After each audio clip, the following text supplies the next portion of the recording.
So here on News Desk, now the Commissioner of the Commission on Human Rights and Administrative Justice, Loretta Lamte, has been explaining to Joy News issues around her rent. Reports say the Commissioner of CHRAJ has since August 2014 moved into a hotel after a $5,500 monthly rent for her apartment at the Africa Union Village expired. She's been explaining matters.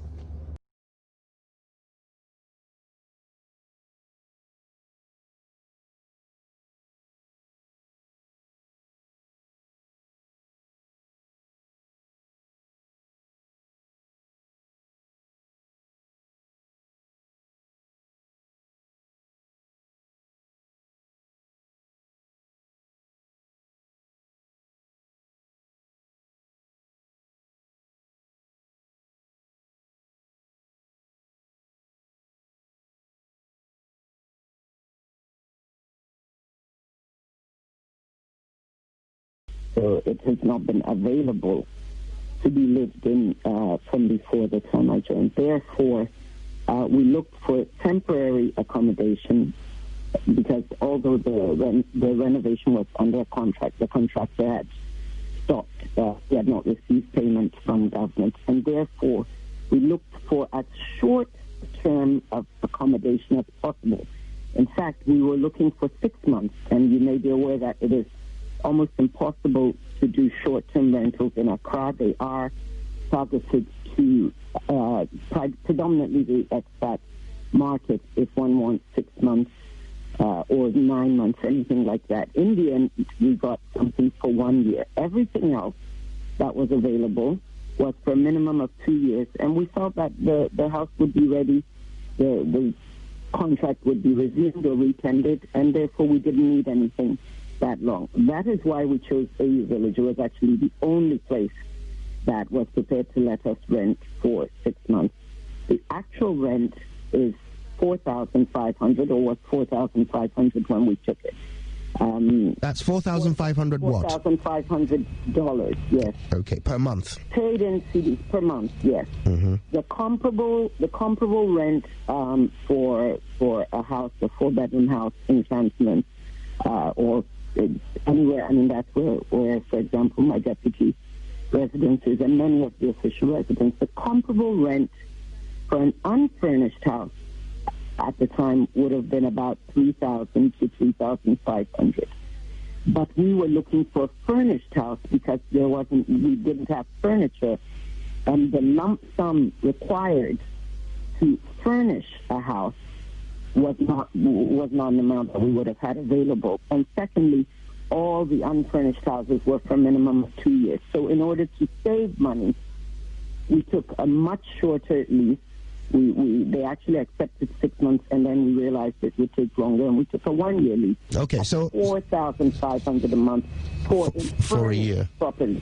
Okay, so we calculated the value of the furniture on top of the house itself, and $4,500 was acceptable. So how long did you live there in total? 1 year? Oh, okay. No, not 1 year. First of all, I didn't live there from July. It took 3 months to find anywhere that would take shorter, would agree to 1 year. So I did not move in there. We did not take the lease till November. I lived at my mother's house for 3 months, August, September, and October of 2011. And from November, and we took it for a year.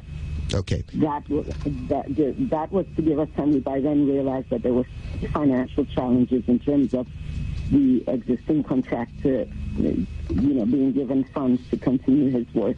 He had stopped work, and we, CHRAJ, had to find money. Ms. Lamte, I'm so sorry. I'm trying to... No problem. Yeah, I'm just trying to determine how long you lived there in total. In total, from November 2011 until April 2012 was the official period. In other words, we renewed in November 2012.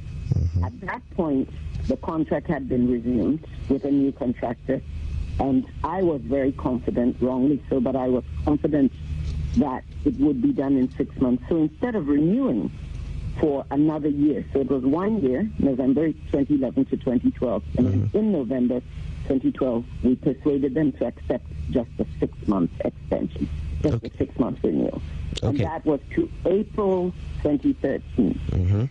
And we were to move then. I started packing. The house was not completed, but because of the cost of the rental, I was prepared to move even into the uncompleted property if it could just be made habitable. Mm-hmm. In the event, the second contractor, and this is not assigning any blame. I mean, I understand the challenges facing him. He had also not received. He had done 80% of the work by April 2013, but had not received any funds. So just to clarify, you lived at this temporary residence for 18 months in total? No. I lived at AU Village. I'm not supposed to move, and go to another place for 6 months. So it became my residence, and for as long as the house was not ready, that's where I've been living. So November 2011 to April 2014, mm-hmm. and then from April 2014, which was the new date for ending release, I have been basically moving. We have been trying to get the house habitable, and we've been extending. It's important to say that it's not just extending, but we've been extending by 2 weeks. So that would mean that the Daily Graphic's story is actually accurate. 37 months in total. No, it's not. It's not accurate. I haven't. First of all, I haven't. It's 37 months since I've been in this position. I did not go to AU Village until November. Okay, so and I moved out. We extended the lease for 3 months after April 30th. Okay, let's work it out. So that our listeners understand. November 2011 is when you moved in. Yes. November 2011 to November 2012 is a year, 12 months, and then you remained there. You remained there till November 2013, so that's 24 months, and then from November 2013 to April till April. So 13 months. So when did you physically move out? April. When did I physically move out? No, it's because it's an important part of it. That was the end of the lease, and since that time, the owner has simply been gracious enough for us to keep extending by 2 weeks because we've been trying to both get the contractor to come back to site. So you're still there? You're still there right now, extending by 2 weeks? Because unfortunately, by July 31st, after 3 months of those extensions, it was quite untenable for the owner. And basically, and this is also, if you bear with me, an important point, they were prepared to let us continue, but if we took an extension, in other words, did another 6-month extension. And I was quite adamant that the house was nearly ready. We could not justify incurring the cost of another 6 months. And also they had a tenant waiting. So it was basically either take the place or, give the property back. Okay. And therefore, I physically, we and my family, we moved out in order to avoid that additional 6 months a year of rental. We moved out. The actual date was the 9th of August.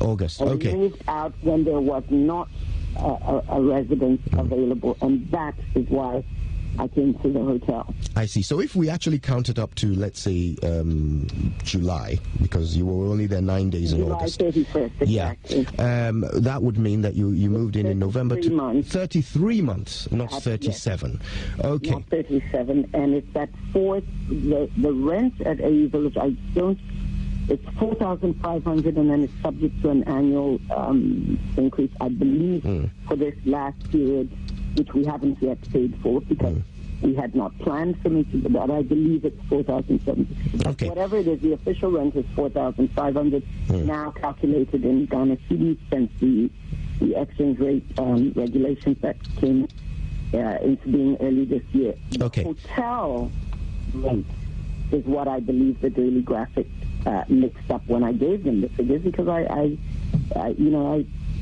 gave figures. They asked questions, and I believe that, if a member of the public or the media is asking for facts, I'll happily give them.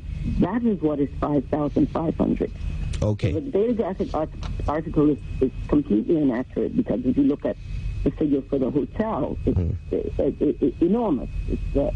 So I'm in a hotel for one specific reason. First of all, we came in thinking that it would be 2 weeks. I actually checked in with my children, thinking it was a few days, and then we would assess at CHRAJ what the situation was, how quickly it would be habitable, not completed. I've been prepared to move in with it not completed, just power and light, just water and electricity flowing. So I assumed possibly a week, possibly 2 weeks. The reason, therefore, that we came to a hotel is because any other option would have meant a rental. There, 5,500 is a high rent for a hotel, but it's hugely discounted. Let's interrogate this matter. Vitus Azim is Executive Director for the Ghana Integrity Initiative. You're welcome to the program, Vitus. Well, I understand we have lost Vitus, but we will get him over the telephone and call him back. In case you haven't heard this issue at hand, it has to do with Loretta Lamte, who is Commissioner of the Commission on Human Rights and Administrative Justice. According to a report over the past 37 months that Loretta has been living in the Africa Union village, she's blown, or the state has blown, over 200,000 Ghana cedis as rent on the commissioner. But Vitus Azim is over the telephone. Let's interrogate this matter. Vitus Azim is Executive Director for the Ghana Integrity Initiative. Vitus, many thanks for your time here. You're welcome. What's your initial reaction to this story? My initial reactions are, one, that any officer that is entitled to a duty post bungalow must have the place within 3 months after their appointment, which means that those living there too must be prepared to leave within 3 months after they have been removed. And then the decision as to whether to renovate such a bungalow or not should not depend on the individual that is moving into the house. It should be an independent body should be able to go and assess and see whether it is enough to renovate or not. I'm saying this because there are cases where a minister is appointed or a DC is appointed, it stays there for 1 year and is removed, and then the new person comes and says that the place must be renovated, the furniture must be changed, and they even decide what type of furniture to move into that house. These are not private houses, they are public houses, and it should be done properly and take into consideration the cost to the nation. So these are my initial things. I want to try to avoid being too personal about it. Absolutely. But these things are costing the state huge amounts of money that should not be go down the drain, especially when CHRAJ is an institution that we have always supported by saying the government needs to give them resources to be able to carry out their work. So let's look at the fact that the state should have provided Loretta Lamte, the commissioner that is with accommodation, in 3 months after taking office. 3 years into office, she's not received that accommodation, and we can put that on the head of the state. And when you look at the back and forth, she's moved from the AU village and lives in a hotel. She has had to spend 3 months unpacking alone. How does this affect the body CHRAJ, or how could it affect the body CHRAJ? You see, I don't want to say that she was entitled to accommodation and the state did not give her accommodation. The bungalow was available. You don't need 3 years to renovate a bungalow. The amount of money that spent renting the house for 3 years and then moving to the hotel is far over the amount that you needed to renovate the bungalow. So I don't want, it's a duty post bungalow, it was available, just that certain things did not go on, and those things should have gone on. Steps should have been taken, even within 6 months, to make the house habitable by a new person. Let's look at some of the steps we can do to forestall future occurrences as this, because the commissioner's example will just be one in many that is happening in this country. How do we make sure that there is prudent spending when it comes to that level in the running of government business? I think the government has appointed somebody, I think a retired chief director, to be the, I've forgotten the title, administrator, that is supposed to be responsible. Even in the case of politicians, when a new government is an old government is handed over to a new government, they're supposed to go and take inventory of the state properties, and then if there's a need for a location and all that, it should be done. So, for example, in 2012, when they were preparing to hand over to the new government, ministers were asked to surrender their vehicles, their four-wheel drives, to the administrator. It should be the same thing that should apply to even DCs and other state institutions, because these are state properties. They're not for individuals. Yes, the state is supposed to provide you with accommodation, but how much? There should be a ceiling. How much can you go out and rent a private house to live in? That should be determined. So that if you don't want to live in that government house, you can stay in your own house and probably take that money as part of your salary. But there should be a ceiling, so that you cannot just say, because you count the things that you want in a house and ensure that those things are put there without considering other costs that the state has to incur. And remember, you are not the only person doing this. You also mentioned the fact that when it comes to renovation, there's a body that says or that determines whether or not there should be renovation. But we've had time without number. Like, for instance, in the case of the Commissioner of CHRAJ, she's mentioned the fact that she only asks for minor personal renovation done to the property. If there is a body as that, why do we keep hearing people wanting renovations at their own say? Because that body is not given enough powers to be able to do its work. The body should be given enough powers. And you see, when it comes the independent institutions, they are independent as far as their operations are concerned. But it should not extend to the spending of state monies. That independence should not extend to the spending of state monies outside the laid down procedures and regulations. So we need, that's what I'm saying, I made at the beginning, that first the due to post bungalow should be available to a new person coming within a certain period. I just said 3 months, even if it's 6 months. But after 6 months, that bungalow should be made available, and that person too should have been preparing to move into that house. The decision to renovate should not lie in the hands of the person coming, and to decide what the specific design. It's not your private house. If you want your private house, you go and build a private house and build a mansion and put whatever what you want there. But for state, there should be certain things that should be put there that are required by the state that you comply with. And that should be decided by an independent person, not the one coming to stay in. And then you go to the procurement process. Who should give that body the power? I've said that there is already a law, the transition law, that provides for the appointment of that person. That person has been appointed. He is in power, except that I think he has not yet got all the necessary resources to start 3 years down the line. So again, it comes to resources. There's also the old public works department that is supposed to be responsible for renovating state houses. I think there's a new name for that body in Accra. So the bodies are there. They are the independent, just that some of the independent bodies do not see them as being subjected to the provisions of the law that set up that administrator.